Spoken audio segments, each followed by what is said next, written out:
Hey guys, welcome to Off Topic on our new DayZer0 channel. I'm your host, Kerbykidd. And still Black Superman. And today we're talking about AVX round 11. Yeah, round 11. Some awesome stuff happened.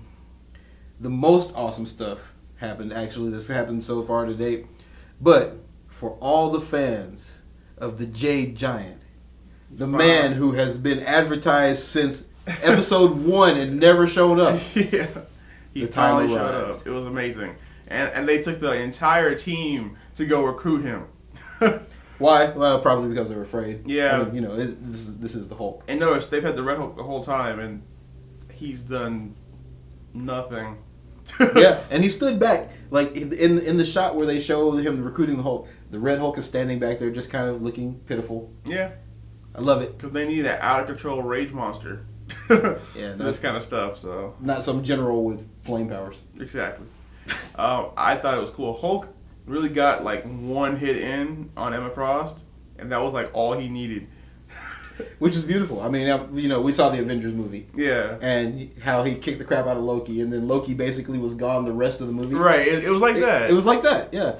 Emma got hit one time. He was like, boom, and then that was just the end of that.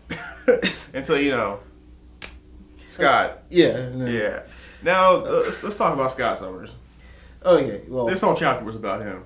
Yeah, about how much of a loser he is, actually. And it was fantastic. For all of you out there, or the couple of you out there who really love Scott Summers, yeah, Professor X basically told you you're all wrong. Yeah. Actually, all the X-Men basically told you you're all wrong.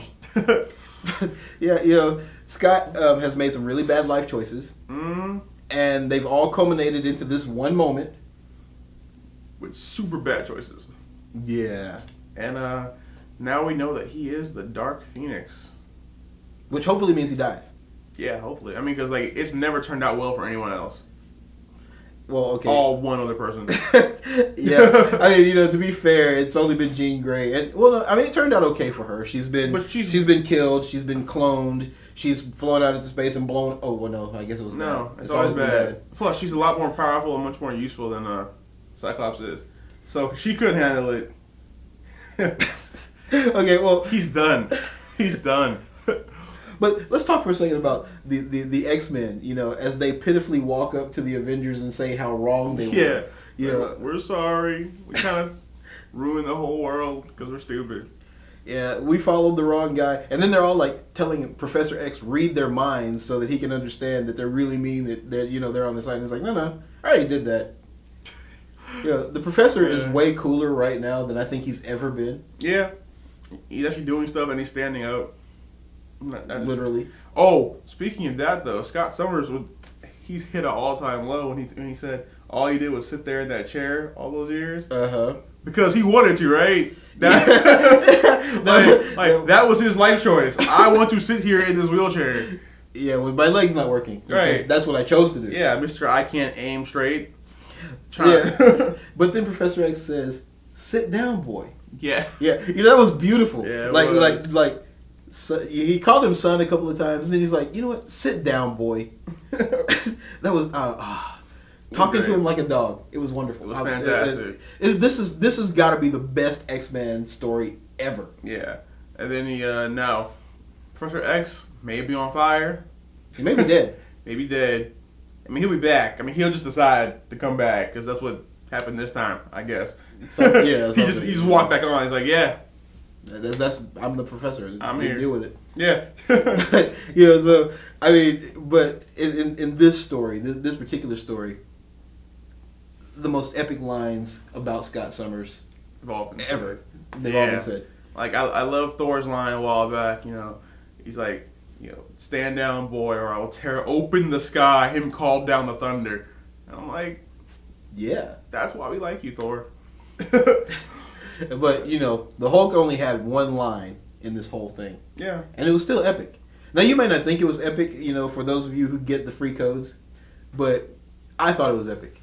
You know, Captain America goes through this whole spiel about how much he needs the Hulk. It's like 2 pages of him, like, talking about how awesome the Hulk is. Yeah. And then the Hulk just says, okay, Hulk will smash for you. For you.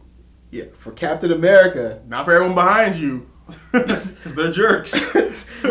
Sent me into space, shot at me, makes Notice fun how of me. Tony did not speak at all. Neither did Red Hulk.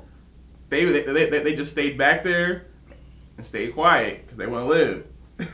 And because, they knew, honestly, that this is the only person who could help. Yeah. I mean, really. Like, if you knew for a fact that your worst enemy was the only person who could save your butt, you just sit back and shut up. Yep. And let somebody else talk. I mean, honestly, though, on this planet, you've got, people who aren't, Reed Richards' son. You've got Rogue and the Hulk. Century. He's crazy. He's crazy. He's crazy. Yeah, he may be dead right now. I'm not sure. But those are your two options for fighting Dark Phoenixes. Kind of. I mean, this is just be honest. But Rogue will go crazy too, because she doesn't just absorb their power; she also absorbs their personality. Can't she just? So she would absorb Scott Summers' personality and then become just as useful. Nah, she's wearing gloves. What? Yeah, but she can't absorb the powers with the gloves though. Oh no, not to absorb the power. To use her own powers. Because right now, I believe she has healing. She's got Colossus' skin. She's got flight and energy projection. Yeah. So all that with the fact that it's like Wolverine with extra powers. That's nice, but she's still not the Hulk. No, but she's not killable. That's the plus. And her skin's hard to break. I'm not saying she's strong. I'm saying she can't be killed. Okay, fair enough. Okay, but it's funny how all these X-Men who have known Scott through the years or whatever are now dogging him. He embarrassed them on the world stage. He really did. but the one X-Men I've even now up to this point that I've been just disappointed with was Storm. Yeah, it's not been a good go for you. And she didn't speak either. No. All the X-Men showed up and she just stood there and was like, okay. Yeah, I already screwed up. I'm not going to say anything. Yeah. And Gambit finally changed sides. Gambit sort of kind of changed sides a couple of issues ago. Yeah, but he was he was really funny though. We were right this time. He was following through and he's like, I was following the good guy. And I'm you still screwed it up. Right. Yeah. Yeah, I mean, for all the people out there who don't understand why I dislike Scott Summers, it's all spread out right here in this book. Except for the fact that he can't shoot anybody.